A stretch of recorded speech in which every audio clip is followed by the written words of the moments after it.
بسم اللہ الرحمن الرحیم۔ السلام علیکم۔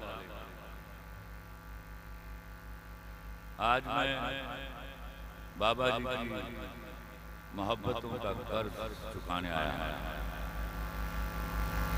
ان کے کہے ہوئے الفاظ آج بھی میرے کانوں میں گونجتے ہیں۔ ایک زمانہ تھا میں ٹی ایل پی کے بننے پر بڑا حیران تھا۔ میں کہتا تھا میرے ملک میں ختم نبوت کا مسئلہ ہی کہاں ہے، لیکن بعد میں جب میں نے ریاستوں کی شورشیں دیکھی تو مجھے پتا چلا کہ بابا جی ٹھیک کہتے ہیں۔ میں وہ جلالی تقریریں نہیں کر پاؤں گا جو میرے ہاں اس سے پہلے عالم کر کے گئے ہیں۔ میں ان میں سے کئی باتوں سے اتفاق بھی نہیں کرتا۔ میں کبھی نہیں مانوں گا کہ اسلام تلوار سے پھیلا تھا۔ میں آج بھی آپ کے ہاتھ جوڑ کے کہتا ہوں، کوئی ایسا دور ایجاد کیجئے کہ ہم نبی صلی اللہ علیہ وسلم کے ایک جھنڈے تلے اکٹھے ہو جائیں۔ ہمیں دلیل سے تبلیغ سے اسلام کو پھیلانا ہوگا، اور جہاں دلیل باقی نہیں رہتی وہاں تلوار اٹھائی جاتی ہے۔ میرے نبی نے جتنی جنگیں لڑی ہیں وہ جنگیں ان پر مسلط کی گئی۔ میں آپ لوگوں سے ہاتھ جوڑ کے کہتا ہوں، آپ قرآن شریف کو ترجمے کے ساتھ پڑھیے اور جانیے کہ کسی مسلمان کا کسی مسلمان کو ایذا پہنچانا خدا کے لیے انتہائی تکلیف دہ ہے۔ میرے نبی صلی اللہ علیہ وسلم کے لیے بڑی بڑی تکلیف دہ ہے، اور اسی طرح بابا جی جو آپ کو یہاں تک لے کے آئے ہیں عشق رسول اللہ صلی اللہ علیہ وسلم نے، ان کے لیے بھی بڑی تکلیف دہ ہے۔ اللہ کے واسطے اپنے بیچ میں یگانگت پیدا کیجئے، ترقی اور پروگریشن کی طرف جائیے۔ آپ یہ جو موبائل دکھا رہے ہیں نا، یہ کسی مسلمان نے ایجاد نہیں کیے ہوئے، انہی کو بیٹھ کر گالیاں دے رہے ہیں آج ہم۔ خدا کے واسطے ان کے تسلط سے چھٹکارا حاصل کرنے کا ایک ہی طریقہ ہے، ایجادات کیجئے، آگے بڑھیے۔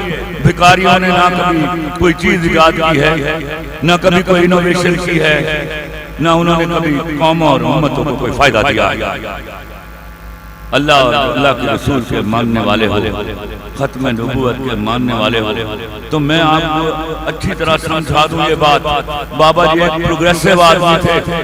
اللہ کے واسطے آگے بڑھیے، پڑھیے، لکھیے، ایجادات کیجئے۔ ایک ایجاد آپ کو ان سب لوگوں سے معتبر کر جائے گی، اور بجائے اس کے کہ آپ للکار کر کسی کو ڈرانے لگیں، آپ اپنی ایجاد سے ڈرانے کا طریقہ ڈھونڈیے، تب ہی ڈریں گے۔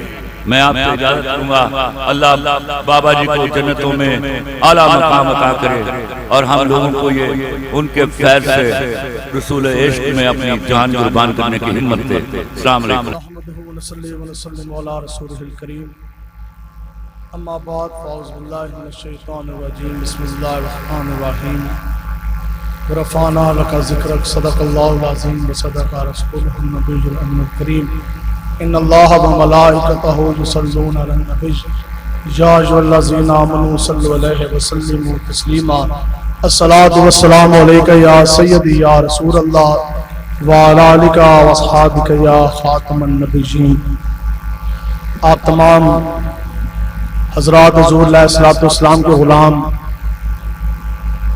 ہمارے پیر و مرشد بابا جی شیخ الحدیث امیر المجاہدین رحمۃ اللہ تعالیٰ علیہ کے عرس کے اندر شریک ہیں۔ آج بھی یہ جو چمن سجا ہوا ہے، یہ آج بھی امیر المجاہدین کی خوشبو سے مہک رہا ہے۔ یہ جو چمن سجا، آج اگر بھی اس کے اندر کوئی چمک دمک ہے تو یہ بھی امیر المجاہدین کی ہی وجہ سے ہے۔ اور جو آپ نے یہ فرمایا کہ ہزاروں سال بھی اگر میری پاس سے کوئی گزرے گا نا، وہ وہاں سے لبیک کا نعرہ لگائے گا تو میں اپنی قبر مبارک کے اندر سے لبیک کا جواب دوں گا۔ وہی منظر آج نظر آ رہا، لبیک کا نعرہ لگاتا حضور کا غلام اس مجمع سے ہے، اس کا جواب آج بھی ہمارے پیر و مرشد اپنی قبر انور سے دے رہے کہ نہیں دے رہے۔ اس لیے یا امیر المجاہدین، آپ بھی زندہ، آپ کی قبر زندہ، آپ کا فیض بھی جاری، اور قیامت تک آپ کا فیض اسی طرح جاری ہوتا رہے گا۔ نا فقیر انا دے باہو قبر جنادی جیوے ہوں۔ اور جو آپ نے یہ فرمایا نا کہ ہزاروں سال قیامت تک انشاءاللہ زوم ستم جو کر سکتا تھا اس نے کیا، جو جتنا زور لگا سکتا تھا اس نے اس سے بڑھ کے لگایا۔ لیکن بتاؤ جو لوگ یہ کہتے تھے کہ آپ کے وصال فرما جانے کے بعد لبیک کی تاریخ نہیں چلے گی، اب بتاؤ یہ جو امیر مجاہدین نے فرما دیا، خدا کی قسم یہ بڑی بڑی جماعتیں نہ ان کے نام رہنے، نہ ان کے جھنڈے رہنے، نہ ان کے دفتر رہنے، لبیک کا جھنڈا کل بھی بلند تھا، لبیک کا جھنڈا آج پہلے سے بھی زیادہ بلند ہے، اور قیامت تک اسی طرح سر بلند ہوتا ہی چلا جائے گا۔ لبیک یا رسول اللہ، لبیک لبیک لبیک یا رسول اللہ، لبیک لبیک لبیک یا رسول۔ اس لیے انشاءاللہ اور امیر المجاہدین رحمت اللہ تعالی علیہ آپ فرماتے تھے یاد رکھیں، دو شخص، ایک بزدل اور دوسرا لالچی، اس کے سینے کے اندر رب اپنے حبیب کی محبت کبھی بھی نہیں ڈالتا۔ خوف تو دنیا مان گئی کہ خوف حضور کے غلام کو گرا نہیں سکتا نہ روک سکتا، اور لبیک والوں سے پوری دنیا واقف ہے۔ جہاں تک بات رہی یہ ہے کہ امیر مجاہدین کی تربیت، لبیک والے کارکن بھی جوتی جون سی ہے نا، پوری دنیا کے خزانے رکھ دی جائیں تو وہ بھی نہیں جون سی ہے وہ خریدی جا سکتی۔ آپ نے یہ رسمیں، یہ رواج، یہ ریتیں، یہ لالچیں، ہر چیز سینوں سے نکال دی۔ اب بتاؤ کتنے دنوں سے آپ چلے، کیا کوئی ایک شخص جہاں ٹکٹ کے لیے آیا؟ آپ بتاؤ لنگر کھانے کے لیے آئے اور شربت پینے کے لیے آئے؟ ہر ایک شخص اگر آیا تو اس کے مصطفیٰ کے جام پینے کے لیے آئے۔ یہاں میں بات کرتا جاؤں، بس مختصر میں سمیٹ رہا بات۔ اور دین اخلاق سے بھی پھیلا اور تلوار سے بھی پھیلا۔ میں کہا کافر کی بھی موت سے لرزتا ہو جس کا دل، کہتے ہیں کون اسے مسلمان کی موت پر؟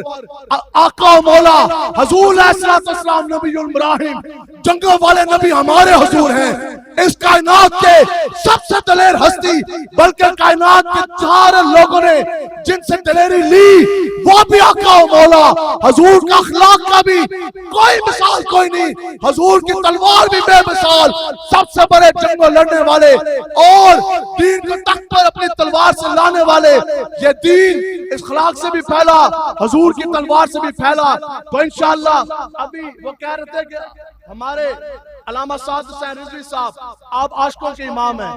میں نے کہا آپ عاشقوں کے امام بھی ہیں اور مجاہدین کے امیر بھی ہیں، اور یہ لبیک کی طرف سے اعلان ہو گیا انشاءاللہ وہ وقت ہم قریب۔ ہم نے کہا ابھی بھی آپ کو سمجھ نہیں آ رہی کہ دین کے ساتھ، قبلہ اول کے ساتھ کون سی جماعت مخلص؟ یہ ہمارے قائد بیٹھے، دنیا خون پھرو، کوئی وقت کا حاکم، کوئی کسی سیاسی جماعت کا لیڈر وہ یہ اعلان نہیں کرے گا، نہ وہ اپنے بچوں کو لے کے جائے گا، نہ اپنے کارکنوں کو لے کے جائے گا۔ ہمارے امیر و محترم علامہ سعد حسین رضوی صاحب نے یہ اعلان فرما دیا انشاءاللہ ایک وقت آئے گا کہ 15 لاکھ حضور کے غلام لبیک والے قبلہ اول بیت المقدس کو فتح کرنے کے لیے یہاں سے روانہ ہوں گے۔ لبیک لبیک لبیک یا رسول اللہ، لبیک لبیک۔ تشریف لاتے ہیں ادارے خیال کے لیے اگلے خطیب علامہ حسن رضا نقشبندی صاحب۔ آج بھی میرے بابا جی دی، آج بھی میرے بابا جی دی، آج بھی میرے بابا جی دی، آج بھی میرے